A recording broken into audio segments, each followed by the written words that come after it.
L'association Paglaïri de Zabré fait le bilan de son projet Lutter ensemble pour le droit de tous à la sécurité alimentaire.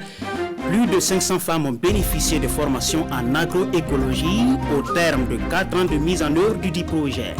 Les détails à suivre dans cette édition. Les enfants sont musulmans et la mère chrétienne, mais pas de quoi rompre le cordon ombilical. Il est ici question de tolérance religieuse avec Dame Félicité Zougmoré qui voit ses enfants musulmans s'impliquer dans l'organisation du cinquantenaire de son baptême chrétien et ça se passe à Ligrimanagam dans le Kouritenga. Le dossier est à suivre en fin d'édition. Et ce sont là les titres de ce 19h. Mesdames, Messieurs, bonsoir. Merci de nous recevoir. Plus de 500 femmes formées à l'agroécologie dans le Boulgou et bien d'autres réalisations, c'est le bilan que dresse l'association Paglaïri basée à Zabré. Ces activités ont été menées dans le cadre du projet Lutter ensemble pour les droits de tous à la sécurité alimentaire. C'est un projet de 4 ans de l'association et exécuté avec le soutien de ses partenaires, notamment l'ONG Agro Solidarité et l'Agence belge de développement. Suivant le reportage de Consone Koulibaly et Tangata Fando. Dans ce périmètre maraîcher, Yaba Dabré démontre les techniques d'agroforesterie qu'elle a prises avec l'association Paglaïri des Zabré. Comme à elle, ces techniques ont été enseignées à plus de 500 femmes dans 3 localités de la province du Boulgou dans le cadre du projet Lutter ensemble pour le droit de tous. Un projet qui a duré 4 ans et dont le bilan a été dressé ici à cet atelier en prélude à cette visite des réalisations. À nos jours, nous avons exécuté plus de 115 millions de francs CFA pour les 4 ans d'exécution du projet. Et le projet a contribué à renforcer les capacités des femmes, des hommes, mais plus de femmes. Et le projet les a équipés. Le projet a aménagé des périmètres. Le projet est en train de les aider pour sécuriser ces périmètres. Un bilan satisfaisant certes, mais impacté par des contraintes telles la crise sanitaire et l'orpaillage. Le bilan est satisfaisant en ce sens qu'on a pratiquement près de 98% des activités déjà réalisées.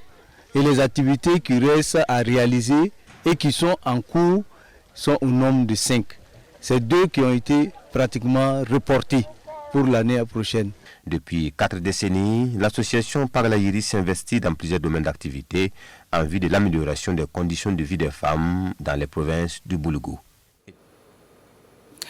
La province du Gourma, grande productrice du miel au Burkina Faso, la filière emploie beaucoup de personnes tant dans la production que dans la transformation avec beaucoup d'unités de transformation installées à Fada Gourma, tenues par des groupements et des associations qui travaillent en coopérative. Le miel de Fada et ses produits dérivés s'exportent bien à travers le Burkina, mais aussi à l'étranger. Mais la filière connaît quelques difficultés liées à l'insécurité, mais aussi à l'usage des pesticides, ce que dénoncent les acteurs de la filière. Suivons donc le dossier signé Presley Kiamtore et Ibrahim Sanou. Le miel. Cette substance sucrée, très prisée, est créée par les abeilles à partir du nectar des fleurs. La région de l'Est, grande productrice du miel, compte plusieurs centres de production. Le centre apicole Céline Tamba de Fadangourman a 27 ans d'expérience dans la production du miel et de ses produits dérivés. Nous avons la pommade à la cire d'abeille qui est très très bon, surtout en cette période de froid, voilà, qui est fait à base de beurre de karité et de la cire pure d'abeille. Nous avons aussi des savons, des variétés de savons, donc qui sont très bien pour les peaux sèches, les peaux qui sont gras. En production, nous avons une moyenne de 80 tonnes, voilà, par an, en moyenne. Voilà, il peut arriver des années, on atteint 100 tonnes. Le miel brut est raffiné dans ces bacs de filtrage pour une première étape. En fonction des périodes de récolte, 4 types de miel sont commercialisés avec des goûts différents. Je me rappelle bien, en 93, quand on a commencé ici, La première année, on a fait 3 tonnes de miel. La deuxième année, c'était 6. En tout cas, nous avons foi que la production du miel, en tout cas, aura un bon essor dans les années à venir. Ces ruches d'abeilles installées dans cette ferme de Yindouga, située à environ 7 km de Fada, produiront du miel pour les besoins du centre. Nyomali Lompo est la présidente de la coopérative Lampiani. Pour avoir le miel, elle travaille avec des apiculteurs. Avant la collecte, ils me tiennent informé que les ruches sont déjà bien installées. Des fois, je pars sur le terrain, aller regarder. Et pendant la collecte aussi, quand ils commencent, je m'en vais, je vois la quantité. Parce que des fois, j'ai l'argent pour tout prendre. Des fois aussi, ils acceptent, comme on se connaît, ils acceptent de me donner le produit pour que je puisse aller vendre et puis revenir leur donner l'argent. Et on arrive à acheter au moins quelques alimentations pour déposer nos produits. Et quand on dépose nos produits aussi, ça sort. Et des fois aussi, on arrive à quitter même hors du pays pour aller écouler nos produits. Le secteur du miel est porteur. Cependant, il rencontre un certain nombre de difficultés, telles que l'insécurité et l'utilisation abusive des pesticides. Avec les apiculteurs qui étaient sur le terrain, qui nous apportaient le miel, ça fait que tous ces gens-là se sont référés maintenant à Fada.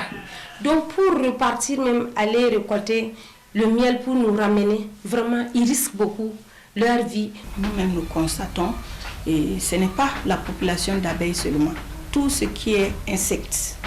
Tout ce qui est insectes aujourd'hui en pâtit à cause donc de ces herbicides, de ces pesticides. Donc en tout cas c'est un appel, un cri de cœur, vraiment si l'État peut avoir un regard particulier. La province de Gourma, en tout cas sur le plan national même, est un peu reconnue comme une province qui excelle dans la production de miel. Les pesticides qu'on utilise effectivement, ça provoque beaucoup d'impact, en tout cas beaucoup de difficultés, de problèmes au niveau des abeilles. Ça c'est une réalité que tout le monde constate. En tout cas, si on y prend garde, en tout cas, si ça continue comme ça, on risque de perdre énormément une grande partie de la population des abeilles. Le trésor de la ruche a plusieurs vertus nutritionnelles et thérapeutiques. Ce secteur mérite qu'on y prête beaucoup d'attention. Voilà, de Fada, allons à Banfora dans les Cascades pour un petit bilan des retombées économiques des festivités du 11 décembre pour la population locale. De bonnes affaires, hôteliers, restaurateurs et autres acteurs économiques en ont fait le temps des festivités avec un pic de la clientèle ayant permis de rattraper un tant soit peu les pertes liées au Covid-19. Certains ont même trouvé moyen de monter les tarifs pour mieux tirer profit de ces festivités qui n'arrivent pas tous les jours. Normal ou pas, le sujet fait débat. C'est un dossier signé Drissa Traoré et Ali Traoré. 42 km de route bitumée, c'est ce dont a bénéficié la ville de Banfora pour le 11 décembre cette année. À cela, il faut ajouter des bâtiments, des logements et j'en passe. Des infrastructures qui ont contribué à donner un nouveau visage à la cité du paysan noir. Nous réjouissons donc la tenue donc de ces festivités qui ont été une opportunité pour nous.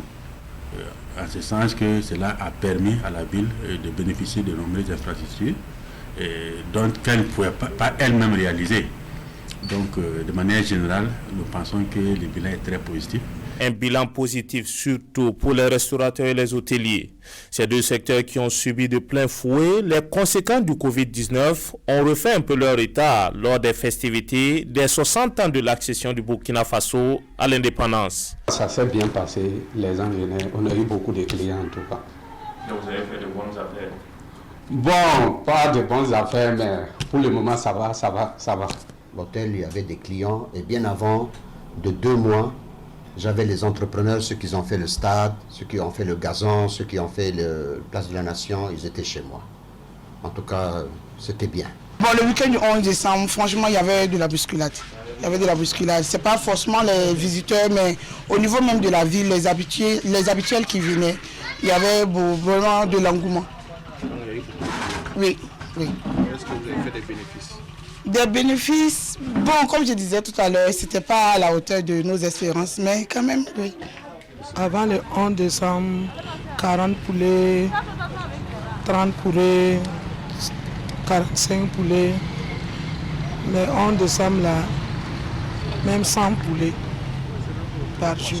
C'est dit que le secteur hôtelier et restauration était fortement sollicité pendant cette période. D'habitude, on peut vendre 5 à 6 comme ça.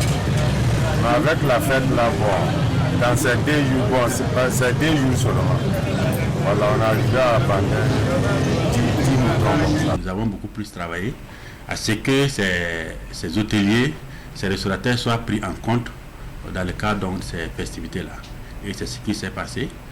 Nos restaurateurs ont travaillé avec, en tout cas, ont servi les plats aux festivaliers, et ce qui est assez intéressant puisque c'est retombé pour la ville.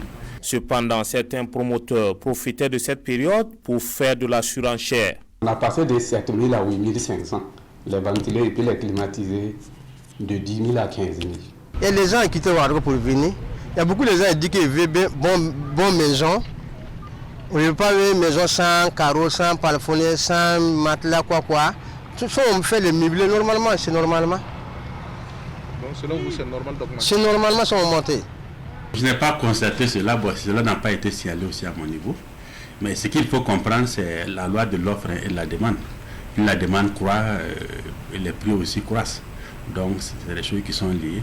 Parmi le lot, on trouvait quand même des bons élèves en la matière. Jamais. Pourquoi ça? Non. Je sais qu'en ville, ils ont beaucoup augmenté les prix et ça, je ne suis pas d'accord.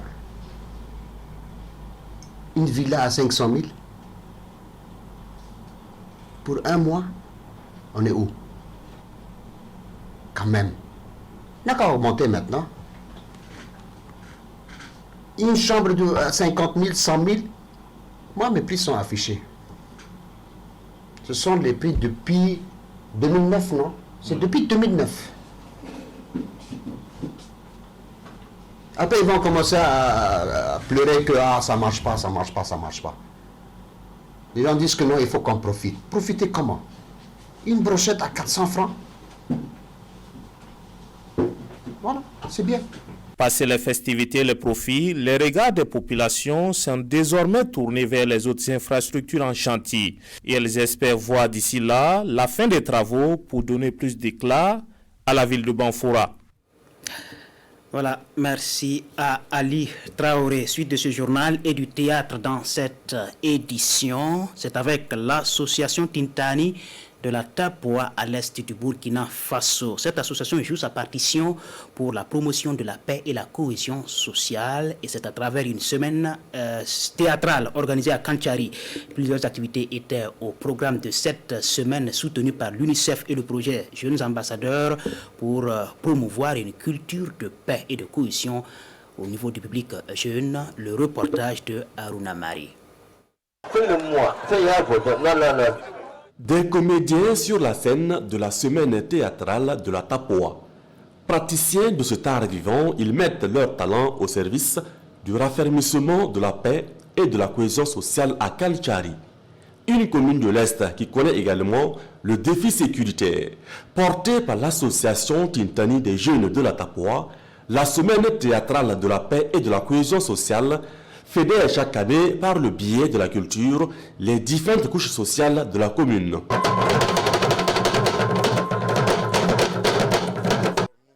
Cette activité est dédiée à la promotion de la paix et de la cohésion sociale. Nous avons aussi parlé de l'éducation. Ici à la Tapoa, nous devons tous apporter notre soutien dans le cadre de la promotion de la paix. Personne d'autre ne viendra le faire à notre place. Il nous faut la paix pour le développement harmonieux de notre chère province. Ce théâtre à ciel ouvert s'inscrit dans le cadre de la journée de plaidoyer pour la paix, la cohésion sociale, la scolarisation et le maintien des enfants à l'école. Plusieurs partenaires comme l'UNICEF et le projet Jeunes Ambassadeurs soutiennent l'association Tintani des jeunes de la Tapoa. Nous avons vu une population enthousiaste, une population qui a réellement besoin de dialoguer, qui a besoin de parler entre elles. Nous avons vu une population qui semble être délaissée et qui a besoin vraiment de cadres de rencontre pour pouvoir s'exprimer sur le plan culturel, se distraire et aussi pouvoir parler de perspectives. En marge de la semaine théâtrale, un match de football et une partie de pétanque sont aussi organisés par l'association Tintani, question de raviver la flamme de la pratique du sport chez les jeunes de Kanchari. Voilà, parlons à présent de tolérance religieuse. Des musulmans qui organisent une fête chrétienne, c'est l'histoire de Félicité Zoukmoré à Ligdmalgam dans la province du Kouritenga. Une mère dont la plupart de ses enfants se sont reconvertis à l'islam. Mais pour la célébration de ses 50 ans de baptême chrétien, tous se sont appropriés l'événement en s'impliquant activement à l'organisation de l'événement. Un exemple de tolérance religieuse qui a intéressé nos reporters Kounsin Koulibaly et Tanga Robert Kafando. Reportage. C'est une bougie en souvenir de celle allumée le jour de son baptême, il y a 50 ans. C'était Dachet Chapelle, devenue aujourd'hui paroisse. 50 ans de vie dans le Christ, 50 ans à maintenir la foi vive. Et ce jubilé d'or de son baptême, Félicité Zoukmoré la célèbre aujourd'hui à cette messe, aux côtés de ses enfants et de ses petits-enfants qui reçoivent le même baptême. Et pour elle, c'est l'occasion de renouveler sa foi en Christ pour un nouveau départ.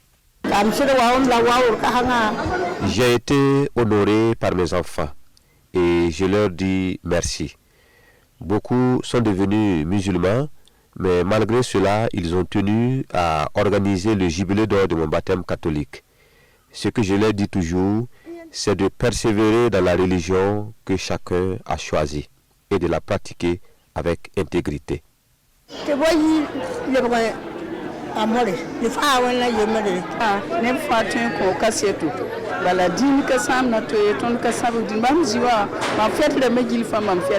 nous, aucune religion ne constitue un obstacle à l'autre. Moi, je suis à toutes les fêtes, qu'elles soient chrétiennes ou musulmanes. Chez nous, nous avons construit une mosquée et à côté, nous avons construit également une église pour nos parents.